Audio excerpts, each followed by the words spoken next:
नमस्कार, news night के इस विशेष अंक में आप सभी का स्वागत है। मैं हूं निखिल सिंह और न्यूज नाइट में हम तमाम ताजा तरीन खबरों की बात करेंगे प्रधानमंत्री नरेंद्र मोदी के 3 देशों के दौरे की। प्रधानमंत्री वापस स्वदेश लौट आए हैं और इस दौरे को कूटनीतिक लिहाज से बेहद महत्वपूर्ण माना जा रहा है। भारत ने कूटनीतिक विश्व व्यवस्था में एक नई दिशा दी है। किस तरह से ये नई दिशा दी है, इस खबर को हम आपको विस्तार से बताएंगे। साथ ही साथ बात होगी कि किस तरह से शिक्षा के क्षेत्र में भारत लगातार छलांगे लगा रहा है। क्या है भारत के शिक्षा क्षेत्र के सूरते हाल।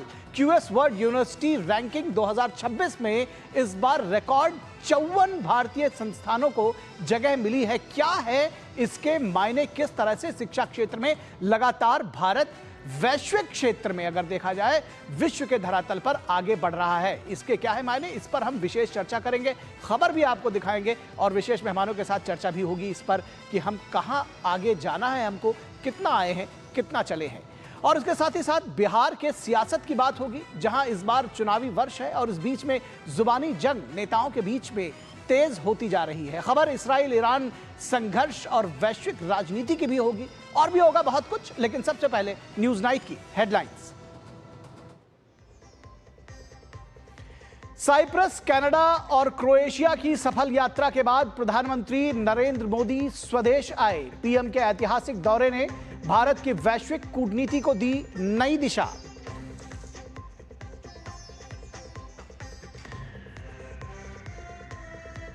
प्रधानमंत्री 20-21 जून को बिहार, ओडिशा और आंध्र प्रदेश का करेंगे दौरा। विभिन्न परियोजनाओं का करेंगे उद्घाटन और शिलान्यास। प्रधानमंत्री 21 जून को विशाखापट्टनम में 11वें अंतर्राष्ट्रीय योग दिवस समारोह का करेंगे नेतृत्व।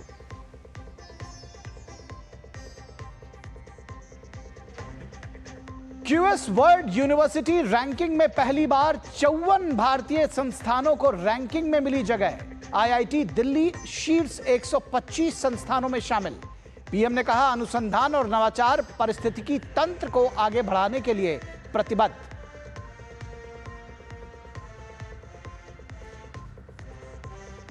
मॉनसूनी बारिश से कहीं राहत तो कहीं आफत। झारखंड के रांची, बोकारो, हजारीबाग, कोडरमा समेत कई जिलों में स्कूल बंद।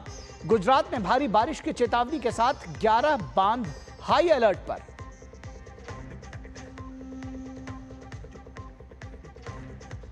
और इजराइल ईरान संघर्ष 7वें दिन भी जारी। ईरान ने इजरायली अस्पताल पर दागी मिसाइल। इजरायल ने ईरानी परमाणु ठिकानों पर किया हमला। ईरान के बाद इजराइल से भी भारतीयों को लाया जाएगा वापस।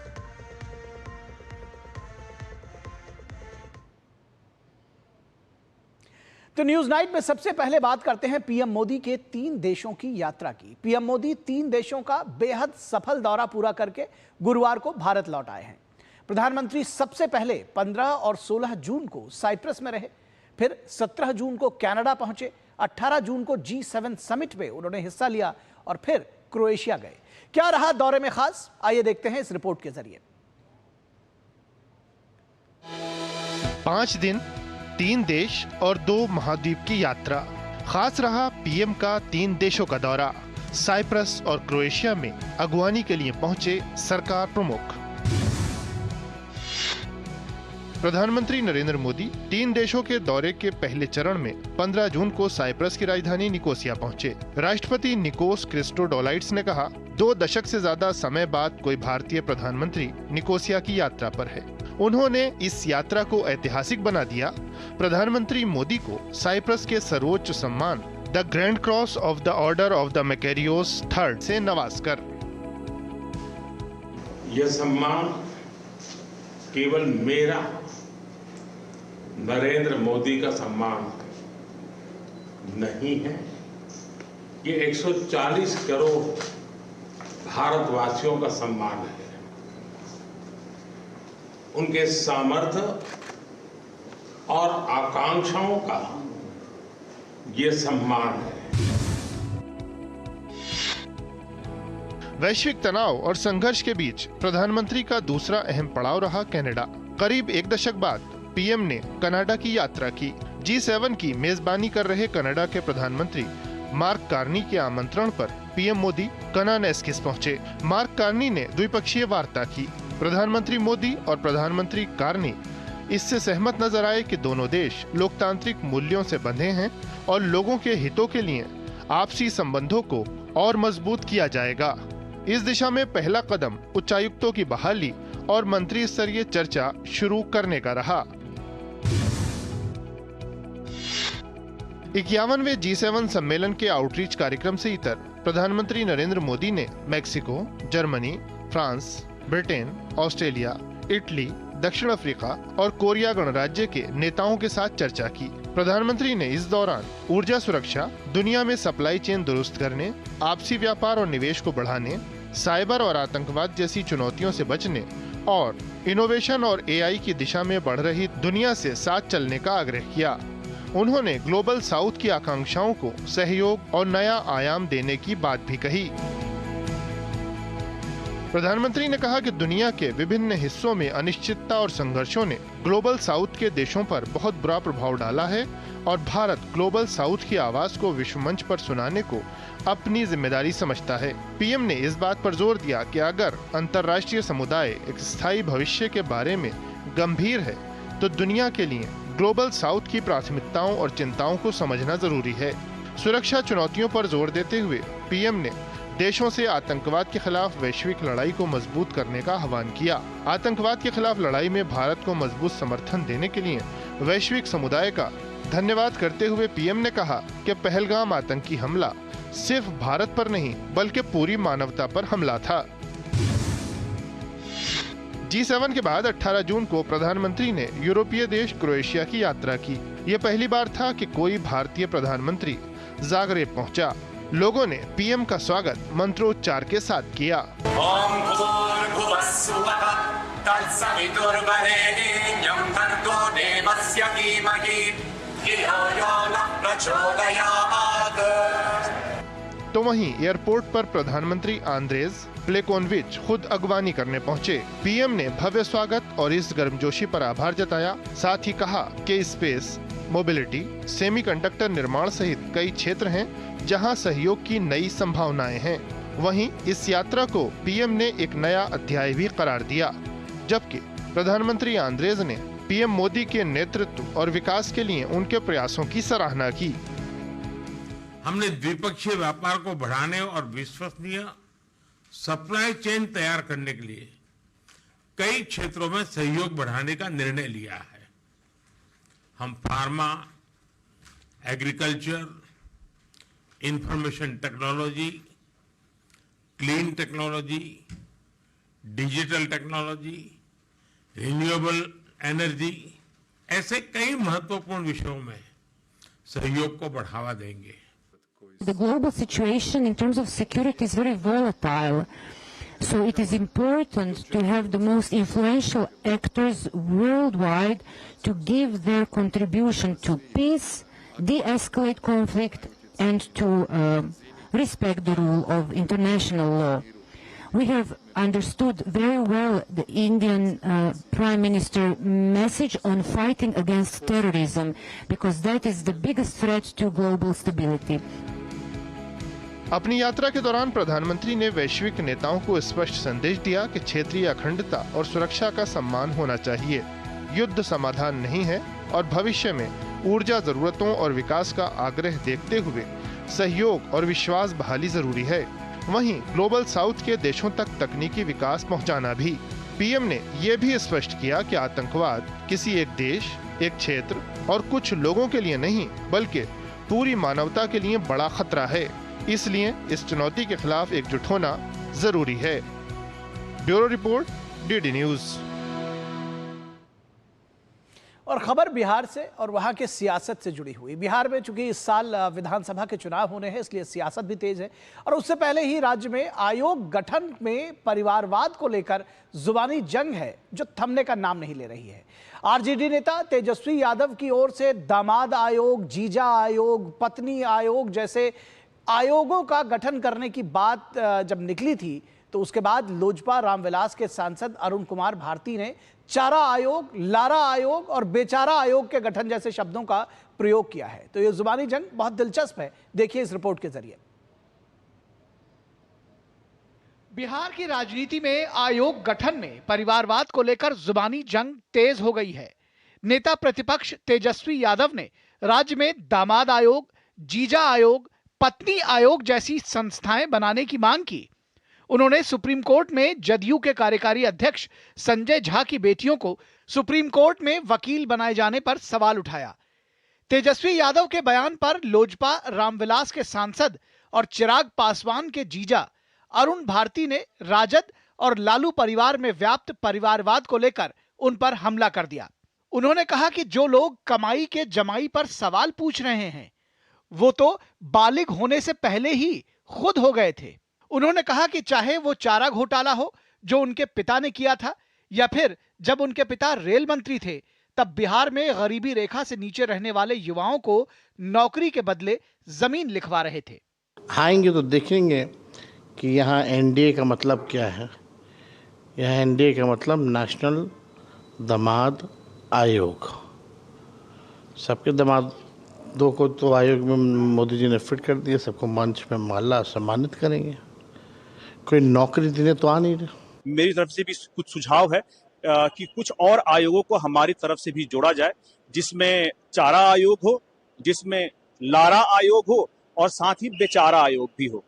आशय आप समझ गए होंगे। मामले में लोजपा रामविलास के नेता चिराग पासवान ने कहा कि उनकी प्राथमिकता बिहार फर्स्ट, बिहारी फर्स्ट है।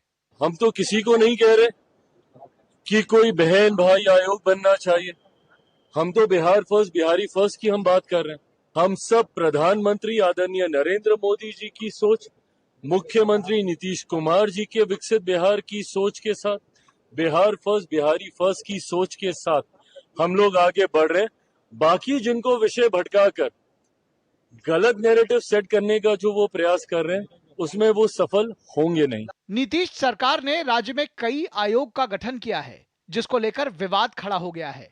अनुसूचित जाति आयोग, राज्य महिला आयोग और पहले से गठित राज्य धार्मिक न्याय बोर्ड को लेकर सियासी बवाल मचा हुआ है।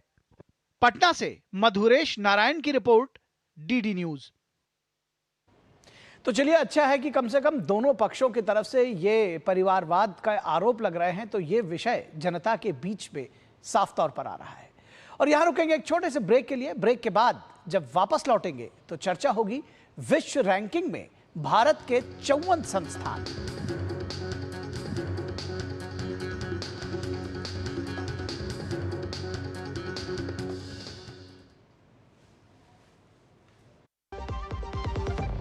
सस्ते वाले दाल मसाले स्वाद हुआ बेकार। एमडीएच की हल्दी मिर्ची धनिया करे कमाल। ये रंग दे, ये खुशबू दे, ये तीखा, ये कम पड़े। क्या निराला एमडीएच मसाला। जो लक्ष्य चुना था समझ आने लगा है। जीएलए यूनिवर्सिटी, उच्च लक्ष्य की निश्चित प्राप्ति। क्या खाएगा? ऑर्डर ले ले भाई। वो छोटू चिंटू जो भी है, रोटी छोटी लगा दे। उत्तरी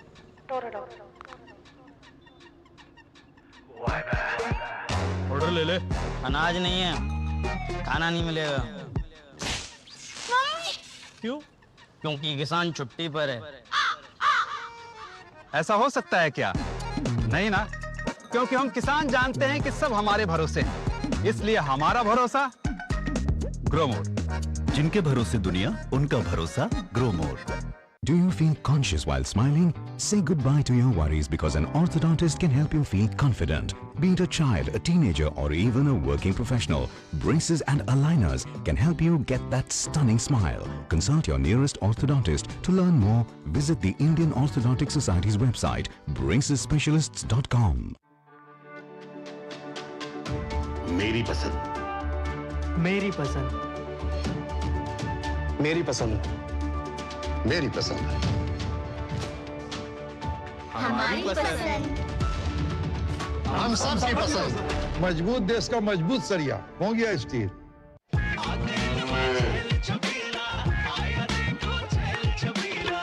एक कपिला, अरे भाई सब एक ही जैसा होता है। ये लो साधारण पशु आहार।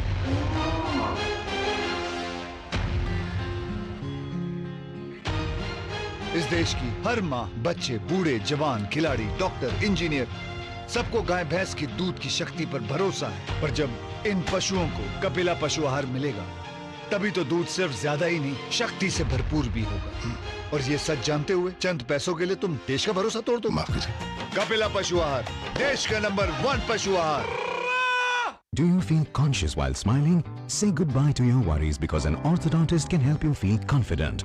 Be it a child, a teenager, or even a working professional, braces and aligners can help you get that stunning smile. Consult your nearest orthodontist. To learn more, visit the Indian Orthodontic Society's website, bracesspecialists.com. जो लक्ष्य चुना था समझ आने लगा है। GLA university, उच्च लक्ष्य की निश्चित प्राप्ति।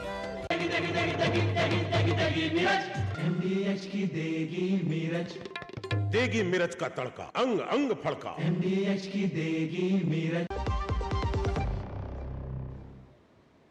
स्वागत है आपका ब्रेक के बाद और बात करेंगे भारत की शिक्षा व्यवस्था की, जहां पर एक नया कीर्तिमान रच दिया गया है।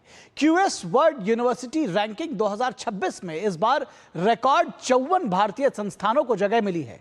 यह सिर्फ एक रैंकिंग नहीं, एक दशक में हुए बदलावों की वो कहानी है जिसमें प्रधानमंत्री नरेंद्र मोदी की अगुवाई में हुए शिक्षा सुधारों की गूंज साफ सुनाई देती है।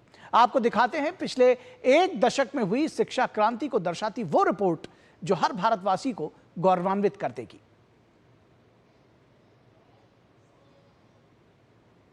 दो 2014 में जब QS वर्ल्ड यूनिवर्सिटी रैंकिंग की लिस्ट में भारतीय संस्थानों की मौजूदगी उंगलियों पर गिनी जाती थी, तब शायद ही किसी ने सोचा होगा कि एक दिन हम इस फहरिस्त में धमाकेदार तरीके से जगह बनाएंगे। लेकिन 2026 की QS रैंकिंग ने भारत के शिक्षा तंत्र की वो तस्वीर पेश की है जो हमें गर्व, उम्मीद और आत्मविश्वास से भर देती है। रिकॉर्ड 54 भारतीय संस्थानों को इस बार रैंकिंग में जगह मिली है, यानी पिछले साल के मुकाबले 8 ज्यादा और 2014 के मुकाबले पूरे 390% की उछाल। तब सिर्फ 11 संस्थान थे, अब हैं 54।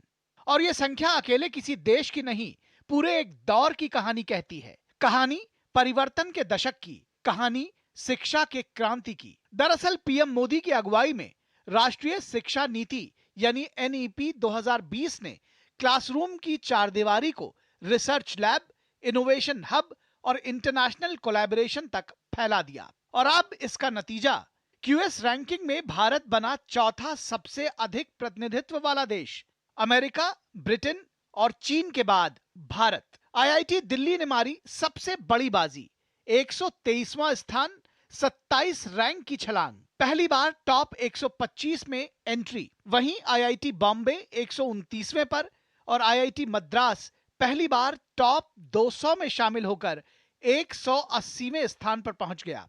IIT खड़गपुर 215 पर, IIT कानपुर 222वें, IIT गुवाहाटी 334वें और IIT रुड़की 339वें नंबर पर पहुंच गए। और हां, गैर IIT संस्थानों की भी बात करें तो Indian Institute of Science Bengaluru 219वें, दिल्ली यूनिवर्सिटी 328वें और अन्ना यूनिवर्सिटी 465वें स्थान पर रही। पिछले कई सालों में IIT दिल्ली ने रिसर्च के ऊपर काफ़ी फोकस किया है। IIT दिल्ली है setup several high and facilities, जिसके कारण IIT दिल्ली के पब्लिकेशन, जो शोध निबंध IIT दिल्ली के संशोधक और प्रोफेसर्स पब्लिश करते हैं, उसमें काफ़ी वृद्धि हुई है। हमारा एकेडमिक और एम्प्लॉयर रेपुटेशन अभी कुछ बहुत इम्प्रूव हुआ है और हमारा साइटेशन पर फैकल्टी भी इम्प्रूव हो गया है। मुझे बहुत विश्वास है कि अभी 2 या 3 साल में हम 1 to 100 बैंड गैप में आने का कुछ अधिक संभावना है। इतना ही नहीं, 2026 की रैंकिंग में भारत के 8 नए विश्वविद्यालयों की एंट्री हुई है, जो किसी भी देश से सबसे ज्यादा है। और भारत के 48% रैंक प्राप्त संस्थानों ने अपनी रैंकिंग में सुधार किया है। इन सब के बीच एक और दिलचस्प आंकड़ा, 5 भारतीय संस्थानों को एम्प्लॉयर प्रतिष्ठा में टॉप 100 में जगह मिली है। मतलब भारत के छात्र सिर्फ डिग्री में नहीं, डिलीवरी में भी दमदार हैं। तस्वीर सुनहरी है, लेकिन अभी मीलों का सफर तय किया जाना बाकी है। स्वर्णिम सफलता तभी मानी जाएगी जब हमारे संस्थान दुनिया के टॉप 100 में जगह बनाएंगे। जिस गति से हम आगे बढ़ रहे हैं, उम्मीद है कि ये लक्ष्य भी ज्यादा दूर नहीं। चेन्नई से रितेश रंजन और दिल्ली से निशांत सौरभ के साथ ब्यूरो रिपोर्ट, डीडी न्यूज। और इस पूरी खबर पर बातचीत करने के लिए हमारे साथ दो खास मेहमान जुड़े हुए हैं, उनसे हम चर्चा करें। उससे पहले हम आपको बता दें कि आज का यही हमारा विशेष का विषय है, शिक्षा में कमाल, ग्लोबल रैंकिंग में भारत का धमाल। आज हमारा विशेष है, शिक्षा में कमाल, ग्लोबल रैंकिंग में भारत का धमाल। और इस विषय पर बातचीत करने के लिए हमारे साथ दो विशेष मेहमान जुड़े हुए हैं। हमारे साथ प्रोफेसर सचिन चतुर्वेदी, जो कि वाइस चांसलर हैं नालंदा विश्वविद्यालय के, हमारे साथ जुड़े हुए हैं। आज का हमारा विशेष का विषय है, शिक्षा में कमाल, ग्लोबल रैंकिंग में भारत का धमाल। और प्रोफेसर सचिन चतुर्वेदी हमारे साथ जुड़े हुए हैं, जो कि नालंदा विश्वविद्यालय के वाइस चांसलर हैं। बहुत स्वागत है सर आपका। और हमारे साथ प्रोफेसर विवेक बुआ, जो कि डीन हैं प्लानिंग IIT दिल्ली से, हमारे साथ जुड़े हैं। प्रोफेसर विवेक, बहुत स्वागत है आपका। और अगर प्रोफेसर सचिन चतुर्वेदी आपके साथ शुरुआत करना चाहें, नालंदा विश्वविद्यालय अपने आप में जिसको कहते हैं कि भारत अगर विश्व गुरु था तो उसमें नालंदा जैसे विश्वविद्यालय उसके एक बड़े स्रोत रहे हैं, उसकी वजह एक बड़े कारक रहे हैं। और आज हम जब उस दिशा में, ये तो नहीं कहेंगे कि वहां तक पहुंचे हैं, लेकिन उस दिशा में एक हमने तेज गति से स्टार्ट किया है पिछले एक दशक में। कैसे आकलन करेंगे इस विश्वविद्यालय QS की रिपोर्ट का, और आपको क्या लगता है कि हम किस गति से आगे बढ़ रहे हैं, इसमें हमको अभी और आगे कितना जाना है? बिल्कुल, धन्यवाद निखिल जी, आपने बहुत अच्छा सवाल किया। और मैं समझता हूं जो आपने शुरू में कहा कि ये जो क्षण है, ये हमारे लिए गर्व, उम्मीद और आत्मविश्वास तीनों का क्षण, ये वाकई में बिल्कुल सही बात है कि जिस उम्मीद के साथ हमने पिछले एक दशक में भारत की यात्रा प्रारंभ की है, मैं समझता हूं कि न्यू एजुकेशन पॉलिसी ने उन तमाम दीवारों को तोड़ा है जिनके कारण शिक्षा के क्षेत्र में भारत की प्रगति नहीं हो पा रही थी। आज हम देख रहे हैं कि इसका सबसे बड़ा परिणाम हमें शिक्षा के क्षेत्र में ही मिल रहा है, जहां बाकी क्षेत्रों में हमने परिवर्तन किया है। अगर आप देखें तो एक समय में उद्योग को ये समझा जा सकता था कि सरकार ने उसको छूना नहीं चाहिए, सरकार ने उसके पास नहीं जाना चाहिए, लेकिन हमने नीति परिवर्तित करी, शिक्षा से, हमारे इनोवेशन से स्टार्टअप को जोड़ा, और स्टार्टअप के साथ एक बड़ा इकोसिस्टम इंडस्ट्रियल पॉलिसी का और इंडस्ट्रियल हाउसेस का जुड़ गया। और इसीलिए जो आज आप देख रहे हैं कि एम्प्लॉयबिलिटी भी बढ़ी है और एम्प्लॉयर की रेपुटेशन, जो एक बड़ा इंडिकेटर है, वो भी सामने निकल के आया है। और इसी का परिणाम है कि ऐसी शोध जो उद्योग के लिए महत्वपूर्ण है, उसके साइटेशंस और उसका पब्लिकेशन दोनों हमारे IITs और IIMs के कारण बढ़ा है। तो ये एक महत्वपूर्ण हमारे लिए क्षण है, जब हम देख रहे हैं कि जो हमारा इनोवेशन है, जो हमारी इंडस्ट्रियल पॉलिसी है, उसमें इनोवेशन के साथ शिक्षा को जोड़ने का काम पिछले जो दशक में हुआ है। और मैं समझता हूं कि न्यू एजुकेशन पॉलिसी ने उसमें ये एक मेजर ब्रेक थ्रू अचीव करने में हमारी मदद करी है। जी, न्यू एजुकेशन पॉलिसी किस तरह से पूरा परिवर्तन लेकर आई है कि हम इस राह पर आगे बढ़ सके हैं और हमारी उम्मीदें जो है वो जागृत हुई, इस पर हम आगे भी बात करेंगे प्रोफेसर चतुर्वेदी। लेकिन अभी डॉक्टर प्रोफेसर विवेक बुआ से जानना समझना चाहेंगे, जब IITs की बात होती है प्रोफेसर विवेक, तो जाहिर तौर पर एक मन में विश्वास आता है कि ये हमारे ऐसे प्रीमियर संस्थान हैं जो शायद एक नई दिशा देंगे। क्या कुछ बदला पिछले कुछ वर्षों में कि आप लोग जो है अब टॉप रैंकिंग की राह में आ गए? एक समय था, मुझे याद है शायद 10-15 वर्ष पहले तक, कि हम इसके इर्द गिर्द भी नहीं रहते थे।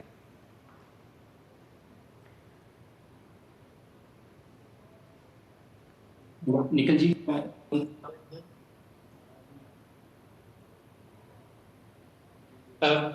मैं ये समझता हूँ कि IIT दिल्ली और IIT दिल्ली के साथ साथ बाकी सभी IITs ने पिछले एक दशक में काफी इम्प्रूवमेंट्स की है, और ये खुशी की और पूरे देश के लिए गर्व की बात है, जैसा कि हमने कहा है शुरुआत में। अगर हम लोग IIT दिल्ली की बात करें तो जब हम लोग QS का डेटा देखते हैं IIT में, तो IIT दिल्ली ने academic reputation और employer reputation also जो IIT के प्रोफेसर्स, रिसर्चर्स और छात्र जो रिसर्च करते हैं और जिसके ऊपर शोध निबंध पब्लिश होते हैं, उनके जो साइटेशंस हैं, when IIT Delhi publishes in leading international journals which are highly cited, so ये जो citation पर faculty का parameter है, that has also helped IITs a lot. और मुझे ऐसा लगता है कि IIT दिल्ली और बाकी IITs इस रैंकिंग को और आगे ले जाने की क्षमता रखती है, और आगे आने वाले कुछ सालों में ये जरूर देखेंगे कि हमारी कई सारी IITs विश्व के पहले 100 विश्वविद्यालयों के सूची में शामिल होने की बहुत संभावना है।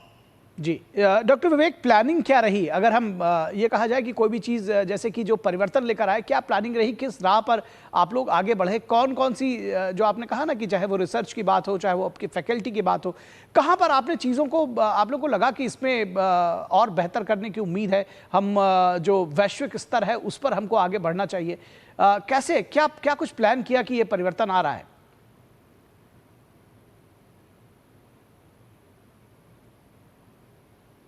प्रोफेसर विवेक, आप हमें सुन पा रहे हैं? हाँ, मैं बताइए कि आप थोड़ा क्वेश्चन दोहरा पाएंगे? मैंने पूछा कि क्या प्लानिंग रही आप लोगों की पिछले एक दशक में? क्या परिवर्तन लेकर के आए? जो पहले की आपकी पॉलिसीज थी या जो पहले के आपके जो कार्यप्रणाली थी, उसमें क्या कुछ परिवर्तन लेकर आप आए हैं कि ये जो सफलता आप लोग को दिखाई दे रही है, जो मिल रही है, उसके पीछे क्या वजह रही है? मुझे लगता है कि सभी IITs ने और खासकर IIT दिल्ली में हमने रिसर्च इंफ्रास्ट्रक्चर के ऊपर काफी ध्यान दिया है। पिछले 5 से 7 सालों में, अगर आपको याद होगा तो IIT दिल्ली को इंस्टीट्यूट ऑफ इमिनेंस का दर्जा भी मिला हुआ है। इसके कारण IIT दिल्ली को लगभग 1000 करोड़ की ग्रांट गवर्नमेंट ऑफ इंडिया, केंद्र सरकार और मिनिस्ट्री ऑफ एजुकेशन ने दी है।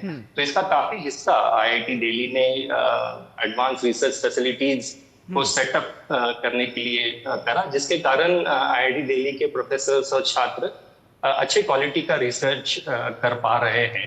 उसके साथ साथ अगर आप देखते हैं तो IIT Delhi is doing sponsored research with companies जो भारत की अपनी कंपनियां हैं, विदेशों की लीडिंग कंपनीज है, उनके साथ स्पॉन्सर्ड रिसर्च करके IIT लगभग 300 से 400 करोड़ हर साल जनरेट करता है।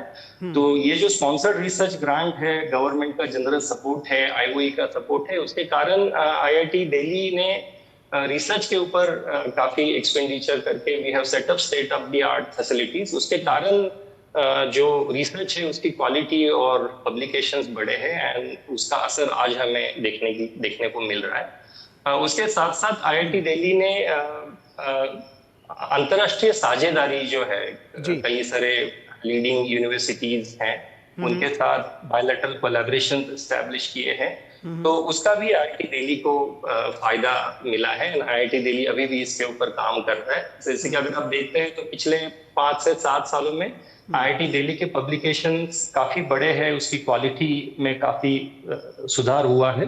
और आज के, अगर आप इस साल की बात करते हैं, लगभग 30% IIT के जो शोध निबंध जो हम लोग पब्लिकेशंस हैं, those are written or work together with the leading international universities, और इन सभी चीजों का IIT दिल्ली को फायदा हुआ है।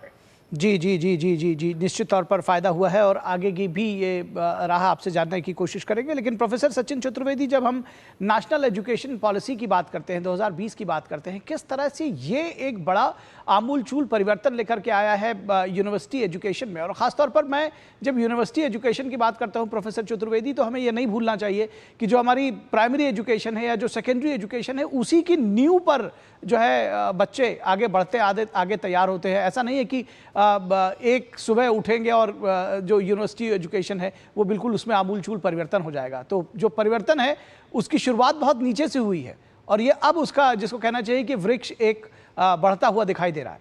क्या कहेंगे आप? बिल्कुल ठीक है निखिल जी, और उसके पहले कुछ एक आंकड़ा भी शायद हमारे दिमाग में सामने आना चाहिए। अगर आप देखें कि इस वर्ष जिस 54 संस्थाओं की आप बात कर रहे हैं, 54 इंस्टीट्यूशंस की जो इस रैंकिंग में आई हैं, गत वर्ष ये संख्या 46 थी, लेकिन 23 संस्थाएं ऐसी हैं जो अपने रैंकिंग में ऊपर गई। जी बिल्कुल। तो ये सिर्फ 2 या 3 IITs तक कन्फाइन नहीं है। हाँ। ये आप देखेंगे कि एक multiple institutions, multiple Delhi university है, अन्ना यूनिवर्सिटी है, तमाम यूनिवर्सिटीज का भी स्तर जो सेंट्रल यूनिवर्सिटीज में है उनका भी एक असर सामने दिखा है। तो ये उस देश के लिए बहुत महत्वपूर्ण है जहां 40% आबादी जो है वो 25 साल की उम्र से कम है और 65% आबादी ऐसी है जो 35 साल की उम्र से कम। तो ऐसे युवा राष्ट्र में जब हमारी शैक्षणिक संस्थाएं अंतर्राष्ट्रीय स्तर पर महत्वपूर्ण भूमिका निभा रही हैं तो उसमें नीति, जैसा अभी हम प्रोफेसर विवेक से सुन रहे थे, महत्वपूर्ण है। लेकिन जो आपने सवाल किया कि NEP में, न्यू एजुकेशन पॉलिसी में ऐसा क्या परिवर्तन हो गया कि हम इतने परिणाम देख रहे हैं और ये वृक्ष इतना तेजी से आगे बढ़ रहा है। उसके कुछ कारण हैं निखिल जी। सबसे पहला और सबसे महत्वपूर्ण बात है कि शिक्षा के क्षेत्र में जो जटिलताएं हमारे सोच में आ चुकी थी, जो जटिलताएं UGC के सोच में आ चुकी थी, सरकार ने ऐसी टीम और ऐसा इकोसिस्टम एजुकेशन मिनिस्ट्री में, UGC में और उन तमाम रेगुलेटरी संस्थाओं में, चाहे AICT हो या वो जो रैंकिंग के लिए इंटरनल इंस्टीट्यूशनल NAC की टीम्स हैं, सभी को एक फर्क इकोसिस्टम में काम करने के लिए बाध्य किया। और इसके चलते हमने जो प्रशासनिक अनावश्यक पकड़ उच्च शिक्षा के क्षेत्र में थी उससे उसको मुक्त किया है। और ये न्यू एजुकेशन पॉलिसी में जो फ्रीडम की बात हुई है, लोगों को कोर्सेज में इधर से उधर शिफ्ट करने की बात हुई है, लेकिन साथ ही पीयर रिव्यूड जर्नल्स में पब्लिकेशन की बात हुई है, अपॉइंटमेंट्स हुए हैं, कई अपॉइंटमेंट्स रुके पड़े हुए थे, फैकल्टी स्टूडेंट रेशो इम्प्रूव हुआ है। और साथ ही के साथ में आप देखते हैं कि जो फंडिंग की बात प्रोफेसर विवेक कर रहे थे वो सिर्फ IIT दिल्ली में नहीं है, तमाम संस्थाओं में इंटरनेशनल रिसर्च नेटवर्क्स बड़े हैं। हमारी संख्याएं अंतर्राष्ट्रीय पब्लिकेशंस में बढ़ी हैं। पब्लिकेशंस के क्षेत्र में अब हम विश्व में नंबर 1 पर आ चुके हैं। जी। तो ये जो हमारे वैज्ञानिक पब्लिकेशन के क्षेत्र में आगे आए हैं, इसके लिए कई महत्वपूर्ण संस्थाएं, Indian national science academy, INSA और तमाम संस्थाओं में एक नई जान आई है जो इनको आपस में जोड़ने का काम कर रही है।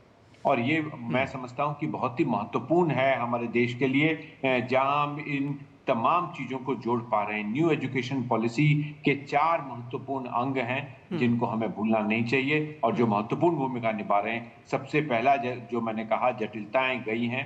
दूसरा, उनको उद्योग के साथ, इंटर्नशिप के साथ जोड़ने की बात की गई है।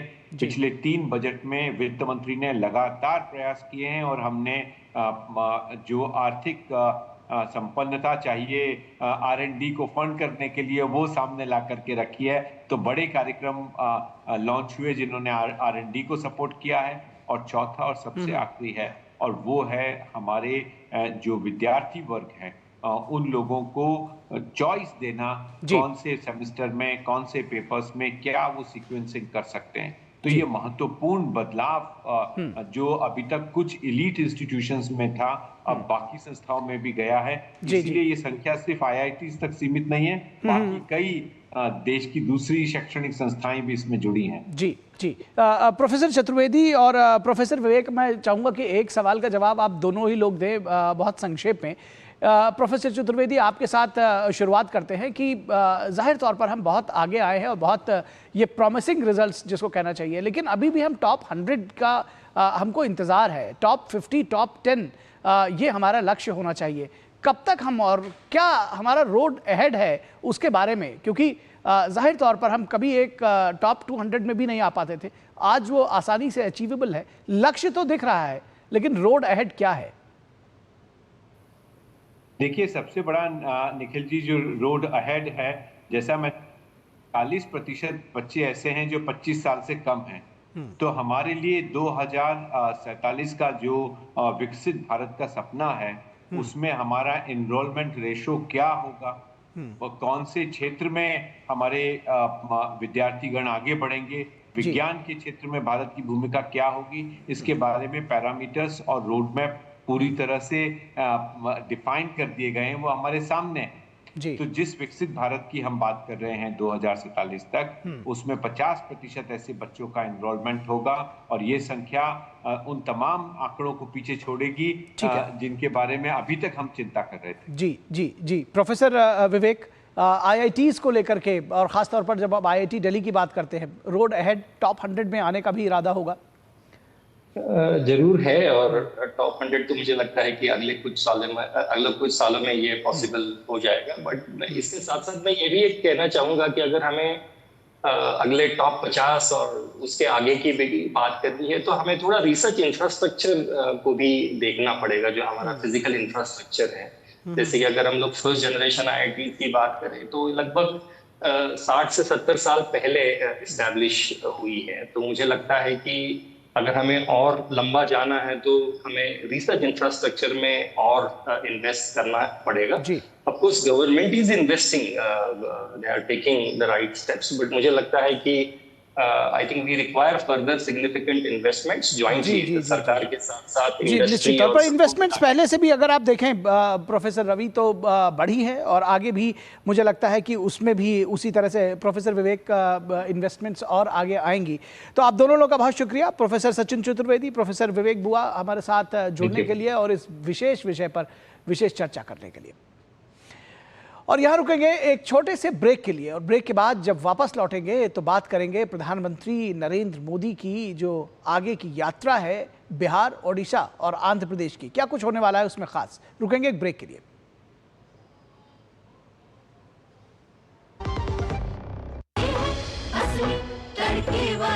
ये तो बड़ी समझदार, बड़ी होशियार, सही टेस्ट का असली taste MDH ginger garlic paste.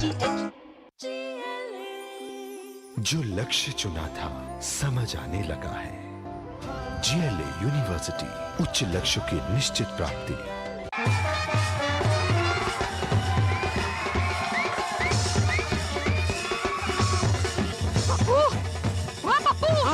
भूख लगी है क्या?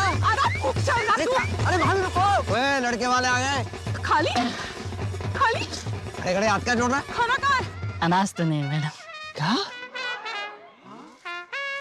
क्यों? क्योंकि किसान छुट्टी पर हैं। ऐसा हो सकता है क्या? नहीं ना अन्ना, क्योंकि हम किसान जानते हैं सब हमारे भरोसे है, इसलिए हमारा भरोसा ग्रो मोर। जिनके भरोसे दुनिया, उनका भरोसा ग्रो मोर। वाह, गाय तुम्हारी माता है ना? तो पशुहार के नाम पर जहर क्यों खिलाता है? अनसन हटा, दिल से खिला, सिर्फ कपिला, देश का नंबर 1 पशु आहार। जब धरती चीर कर निकलता है लोहे का पत्थर और मिलता है मोंगिया के जोश से, फिर तपता है, पिघलता है और बनता है फौलाद। अब होता है सरिया सारी खूबियों के साथ। मोंगिया स्टील, मजबूत देश का मजबूत सरिया। Do you feel conscious while smiling? Say goodbye to your worries because an orthodontist can help you feel confident. Be it a child, a teenager or even a working professional, braces and aligners can help you get that stunning smile. Consult your nearest orthodontist. To learn more, visit the Indian Orthodontic Society's website, bracesspecialists.com. स्वागत है आपका break के बाद। और प्रधानमंत्री 20-21 जून को बिहार, ओडिशा और आंध्र प्रदेश का दौरा करेंगे। प्रधानमंत्री नरेंद्र मोदी विभिन्न परियोजनाओं का उद्घाटन और शिलान्यास करेंगे। PM 21 जून को विशाखापत्तनम में 11वें अंतर्राष्ट्रीय योग दिवस समारोह का नेतृत्व करेंगे। देखिए ये रिपोर्ट।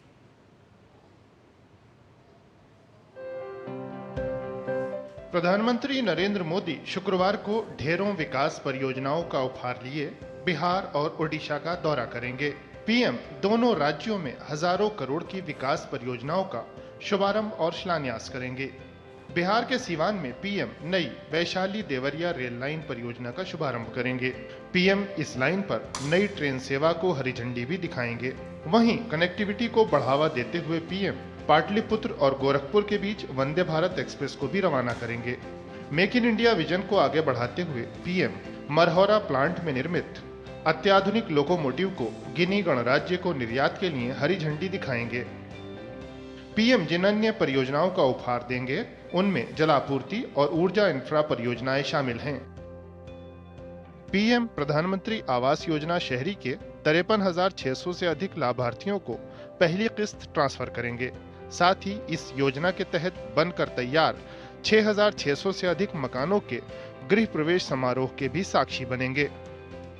सीवान जब आतंक से मुक्त हुआ शहाबुद्दीन के, उसके बाद से यहाँ के लोगों में यह सुरक्षा की भावना आ गई है कि हमारा अभिभावक मोदी खड़ा है। इसके कारण यहाँ अभी व्यापार भी पुनः रहा है अच्छी खासी और उन्मुक्तता से सब लोग जीवन जी रहे हैं। कभी दहशत के साए में जी रहे सीवान शहर ने बदलते दौर में विकास की रफ्तार को देखा है और विकास की उस रफ्तार को और भी गति मिलने जा रही है। प्रधानमंत्री मोदी यहाँ पहुँच रहे हैं और पीएम यहाँ शहरी कार्य, आवासन, जल शक्ति और ऊर्जा से जुड़े कई प्रोजेक्ट को इस शहर को समर्पित करेंगे। बिहार से पीएम ओडिशा जाएंगे और वहां भाजपा सरकार गठन की वर्षगांठ से जुड़े समारोह को संबोधित करेंगे।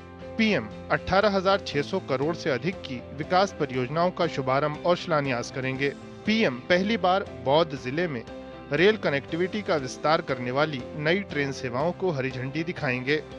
प्रधानमंत्री की यात्रा कई मायनों में ऐतिहासिक मानी जा रही है, क्योंकि इस दौरान न केवल वर्तमान विकास योजनाओं की समीक्षा की जाएगी, बल्कि कई योजनाओं की शुरुआत के साथ साथ भविष्य की दिशा तय करने वाला एक अहम संदेश भी देश प्रदेश को दिया जाएगा। पीएम 100 इलेक्ट्रिक बसों को हरी झंडी दिखाने के साथ साथ ओडिशा विजन डॉक्यूमेंट जारी करेंगे। सोमेश और धीरज के साथ bureau report, DD news.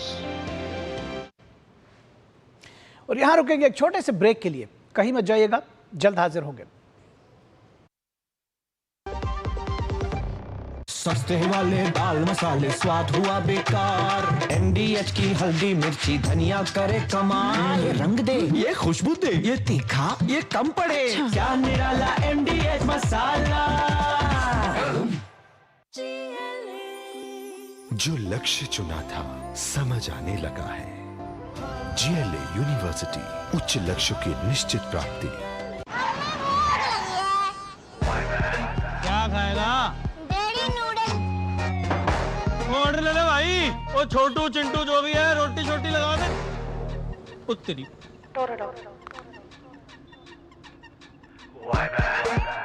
Order ले ले। अनाज नहीं है, खाना नहीं मिलेगा। क्यों? क्योंकि किसान छुट्टी पर है। ऐसा हो सकता है क्या? नहीं ना, क्योंकि हम किसान जानते हैं कि सब हमारे भरोसे हैं। इसलिए हमारा भरोसा ग्रोमोर। जिनके भरोसे दुनिया, उनका भरोसा ग्रोमोर। इस देश की हर माँ, बच्चे, बूढ़े, जवान, खिलाड़ी, डॉक्टर, इंजीनियर, सबको गाय भैंस की दूध की शक्ति पर भरोसा है। पर जब इन पशुओं को कपिला पशु आहार मिलेगा, तभी तो दूध सिर्फ ज्यादा ही नहीं, शक्ति से भरपूर भी होगा। कपिला पशु आहार, देश का नंबर 1 पशु आहार। मेरी पसंद। मेरी पसंद। मेरी पसंद। मेरी पसंद। हमारी पसंद। हम सबकी पसंद। मजबूत देश का मजबूत सरिया हो गया स्टील। विभाग अनेक, कंप्लेंट बॉक्स 1। किसी भी सरकारी दफ्तर, विभाग या बैंक से जुड़ी शिकायत के लिए pgportal.gov.in पर जाएं, रजिस्टर करें, संबंधित विभाग चुनें, शिकायत दर्ज करें और ट्रैकिंग आईडी नोट करें। एसएमएस या ईमेल पर एक्नॉलेजमेंट पाएं और शिकायत का जवाब सीधे मंत्रालय से प्राप्त करें। अब तक 1 करोड़ 12 लाख से अधिक भारतीयों ने भरोसा जताया। सीपी ग्राम्स, आपकी हर शिकायत का हल। अभी शिकायत दर्ज करें pgportal.gov.in। दादू दादू, ये प्रीमियम क्या होता है? बेटा, प्रीमियम मतलब समझ लो पेट्रोल। जब तक कार में पेट्रोल है तब तक कार चलेगी।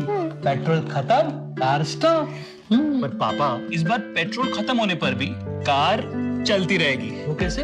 LIC के जीवन लाभ में प्रीमियम पेमेंट हो जाए स्टॉप, पर पॉलिसी के फायदे चलते रहते हैं। मतलब अब लाइफ की गाड़ी चलेगी नॉन स्टॉप। LIC हर पल आपके साथ। शादी का किचन महके जहाँ, गोल्डी किचन किंग मसाले हो वहाँ। गोल्डी लाई है फ्रेश लॉक टेक्नोलॉजी जो रखे मसालों को हर समय फ्रेश।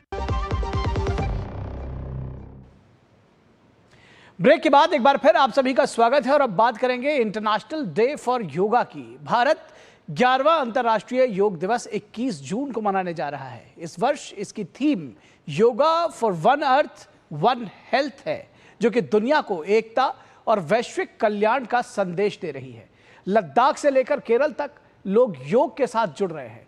योग के प्रचार प्रसार के लिए योग संयम, योग बंधन, हरित योग, योग समावेश और योग अनप्लग्ड जैसे 10 कार्यक्रम आयोजित किए जा रहे हैं। देखिए ये रिपोर्ट।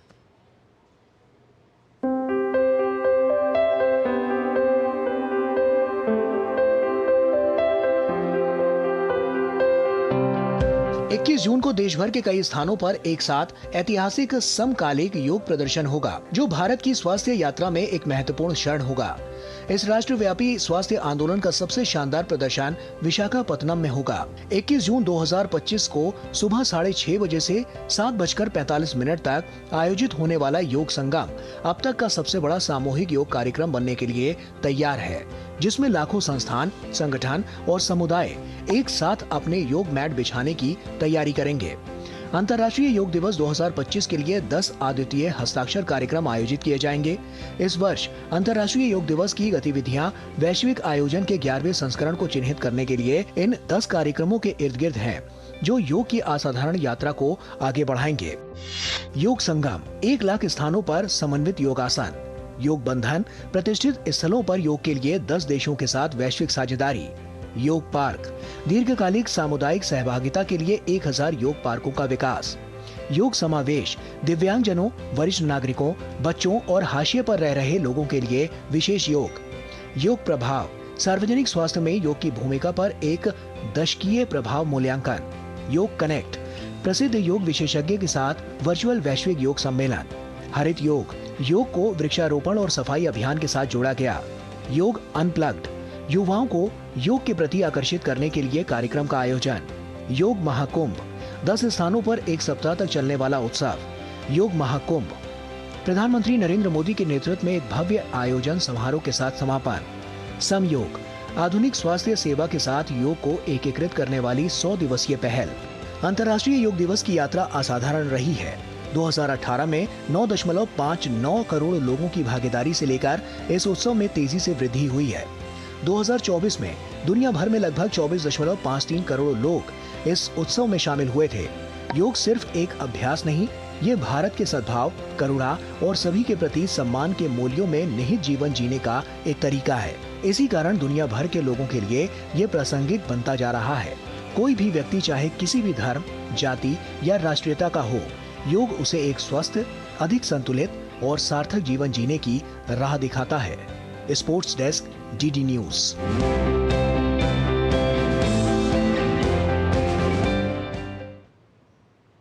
और केंद्र में मोदी सरकार के 11 वर्ष पूरे होने और ओडिशा में बीजेपी सरकार के 1 वर्ष पूरे होने पर ओडिशा के मुख्यमंत्री मोहन चरण मांझी ने विशेष बातचीत की DD न्यूज के साथ और सरकार की उपलब्धियों का उन्होंने जिक्र किया। उन्होंने कहा कि 1 साल में राज्य में महिला सशक्तिकरण की दिशा में महत्वपूर्ण कार्य हुए हैं। प्रधानमंत्री नरेंद्र मोदी जी ने जो लाखपति दीदी बनाने में जो आह्वान किए थे, इसी आधार पर हमारा उड़ीसा का टारगेट था 17 लाख। हमने उसी टाइम में हमने जो सुभद्रा योजना का पैसा दे दिया था, उसी देने के बाद धीरे धीरे उनका इम्प्रूव हुआ, उनका व्यापार बढ़ा और पैसा का वहाँ जो ज़्यादा खर्च किए, इन्वेस्टमेंट किए। इसी आधार पर हमने देखा कि जहाँ 3.5 लाख था लाखपति दीदी बनाने का उनका संख्या, वो बढ़कर 16,60,000 तक पहुंच गया, जिसको 93 से 94% तक आ गया और हमने देश में पहला स्थान हमको मिला। इसी आधार पर बहुत बड़ा अचीवमेंट मिला। समझवत महिलाओं को एम्पावरमेंट करने के लिए जैसे हमारा मिशन था, और नया गवर्नमेंट आने के 1 साल के अंदर ही हमने करके दिखाया और निश्चित रूप से महिला एम्पावरमेंट करने के लिए बहुत बड़ा कदम हमने और सफलता हमने उठा ली। और यहाँ रुकेंगे एक और छोटे से ब्रेक के लिए, कहीं मत जाइएगा, जल्द हाजिर होंगे।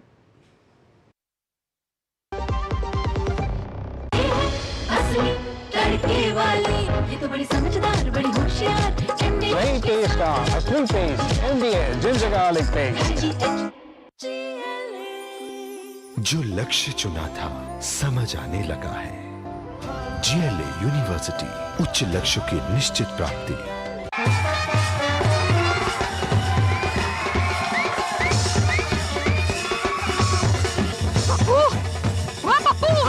भूख लगी है क्या?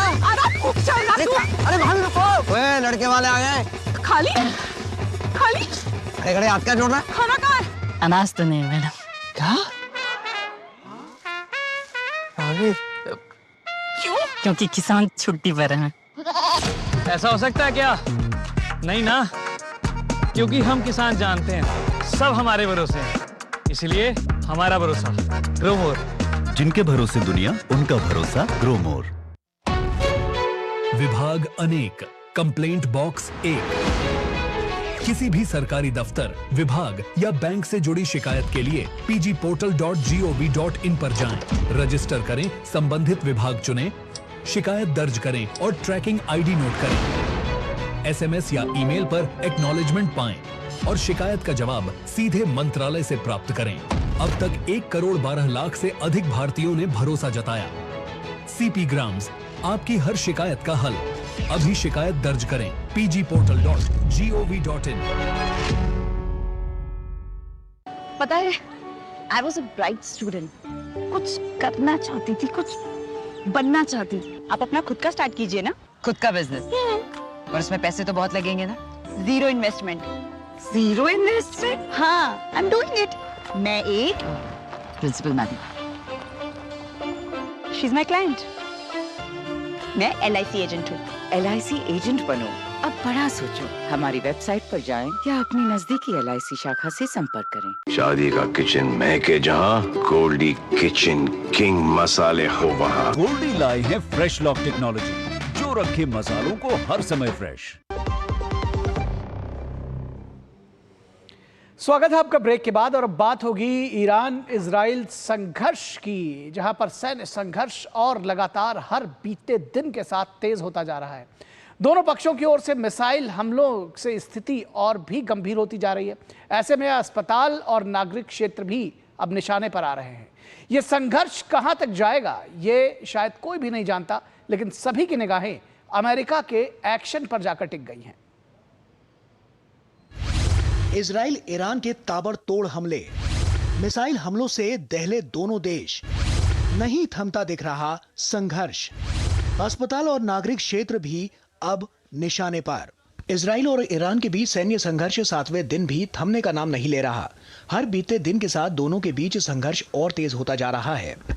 इस बीच ईरान ने इजराइल के तेल अवीव, बीरशेबा समेत 4 शहरों को निशाना बनाया। खास तौर पर ईरान की मिसाइलों से बीरशेबा में स्थित सोरोका मेडिकल सेंटर को भारी नुकसान पहुंचा, जिसमें लगभग 40 मरीज और कर्मचारी घायल हो गए। इसके अलावा मेडिकल सेंटर को भी भारी नुकसान पहुंचा।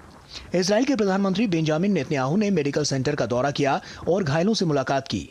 इस दौरान नेतन्याहू ने कहा कि ईरान जानबूझकर इजरायली नागरिकों और अस्पतालों को निशाना बना रहा है और तेहरान में बैठे तानाशाहों से इसकी कीमत वसूली जाएगी। ईरान में खामेनेई सहित अब कोई भी महफूज नहीं है। सारे ऑप्शन खुले हुए हैं। इजराइल पूरी तरह से ईरान से परमाणु खतरे को हटा देगा। उधर ईरान के रेवोल्यूशनरी गार्ड का भी दावा है कि निशाना अस्पताल नहीं, उसके पास स्थित इजरायली सैन्य और खुफिया ठिकाना था। जवाबी कार्रवाई में इजरायली सेना ने ईरान के नतांज, इस्फहान और अराक स्थित परमाणु स्थलों को निशाना बनाया। इसके अलावा IDF ने पश्चिमी ईरान में कई मिसाइल लॉन्च साइट्स पर भी हमले किए। रक्षा मंत्री कार्ड्स ने इन हमलों को इजराइल के लिए खतरे को खत्म करने की दिशा में अहम बताया। कार्ड्स ने साथ ही खामनेई को मॉडर्न हिटलर बताते हुए कहा कि उनके जैसे तानाशाह को जीने का अधिकार नहीं है। खामेनेई जैसा तानाशाह ईरान का नेतृत्व करता है। खामेनेई आधुनिक हिटलर है। वह इजराइल को तबाह करना चाहता है। वह अब अस्पतालों और आवासीय भवनों को निशाना बना रहा है। इस आदमी का अस्तित्व जारी नहीं रहना चाहिए। दूसरी तरफ ईरान के supreme leader Ayatollah Ali Khamenei ने पोस्ट कर लिखा कि इजराइल का अमेरिका से मदद मांगना उसकी कमजोरी की निशानी है। इस बीच ईरानी सरकारी समाचार एजेंसी के मुताबिक ईरान के विदेश मंत्री शुक्रवार को जिनेवा में यूरोपीय संघ के विदेश नीति प्रमुख के साथ साथ ब्रिटेन, फ्रांस और जर्मनी के अपने समकक्षों से मिलेंगे। बैठक में ईरान के परमाणु कार्यक्रम और संभावित संघर्ष विराम पर चर्चा की संभावना है। ईरान इस बैठक में पश्चिमी देशों से इजराइल पर दबाव बनाने की अपील कर सकता है। Bureau report, DD news.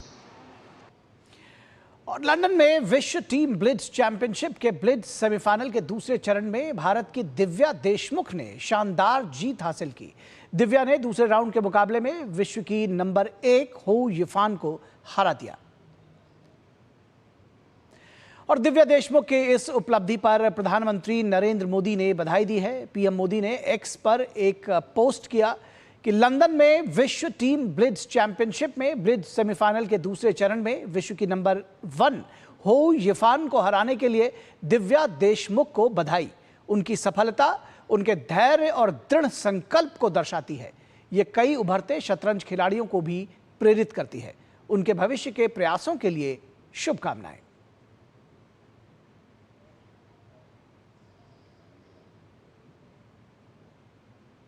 तो न्यूज नाइट के हम अंत में पहुंच चुके हैं। आपको छोड़े जाएंगे कुछ महत्वपूर्ण खबरों के साथ, जिन्हें देखिए आप फटाफट अंदाज में, और हमें दीजिए इजाजत। नमस्कार। दिल्ली में रह रहे अवैध बांग्लादेशियों पर कार्रवाई जारी है। दिल्ली पुलिस ने दक्षिण पश्चिम जिला में अवैध रूप से रह रहे 17 बांग्लादेशी नागरिकों की पहचान कर उन्हें हिरासत में लिया है। अवैध बांग्लादेशियों को वापस भेजने के लिए निर्वासन प्रक्रिया भी शुरू कर दी है। दिल्ली हाईकोर्ट के पूर्व जज जस्टिस यशवंत वर्मा के घर पर नकदी मिलने के आरोपों की जांच करने वाली समिति की रिपोर्ट सामने आ गई है। समिति ने अपनी रिपोर्ट में जज के घर से जले हुए नोटों की गड्डियां मिलने की पुष्टि भी की है। साथ ही समिति ने जस्टिस वर्मा की ओर से अपने बचाव में रखी गई दलीलों को भी स्वीकार करने लायक नहीं माना। उत्तर प्रदेश के संभल जिले में 24 नवंबर 2024 को शाही जामा मस्जिद के सर्वे के दौरान भड़के हिंसा के मामले में विशेष जांच दल ने 1100 पन्नों की चार्जशीट दाखिल की है। चंदौसी के एमपी एमएलए कोर्ट में दाखिल चार्जशीट में समाजवादी पार्टी के सांसद जियाउर रहमान वर्क, जामा मस्जिद के सदर जफर अली और 21 अन्य लोगों को आरोपी बनाया गया है। यूपीएससी ने यूपीएससी प्रतिभा सेतु की पहल शुरू की है। इसमें रोजगार के नए अवसर प्राप्त होंगे। यूपीएससी के तहत सरकारी और निजी कंपनियों को ऐसे उम्मीदवारों की जानकारी दी जाएगी जिन्होंने यूपीएससी की सभी परीक्षाएं पास की हैं, लेकिन आखिरी मेरिट लिस्ट में नहीं आ पाए। ईडी की मुंबई जोनल टीम ने मनी लॉन्ड्रिंग के बड़े मामलों का खुलासा किया है। ईडी ने अवैध ऑनलाइन फॉरेक्स ट्रेडिंग के खिलाफ 13 जून को देश के 4 शहरों मुंबई, दिल्ली, चेन्नई और गुरुग्राम में एक साथ 7 जगहों पर छापेमारी की थी। अभी तक ईडी इस मामले में 160 करोड़ की संपत्तियों को अटैच और सीज कर चुकी है। सिपाही भर्ती परीक्षा पेपर लीक मामले में प्रवर्तन निदेशालय ने बिहार के नालंदा जिले में बड़ी कार्रवाई की। ईडी ने नीट पेपर लीक मामले में मास्टरमाइंड संजीव मुखिया से जुड़े 2 ठिकानों पर छापेमारी की। ईडी की टीम सुबह नालंदा पहुंची और सुरक्षा बलों के साथ दोनों जगहों पर एक साथ तलाशी शुरू की। केंद्र सरकार ने खाद्य तेलों पर आयात शुल्क में कटौती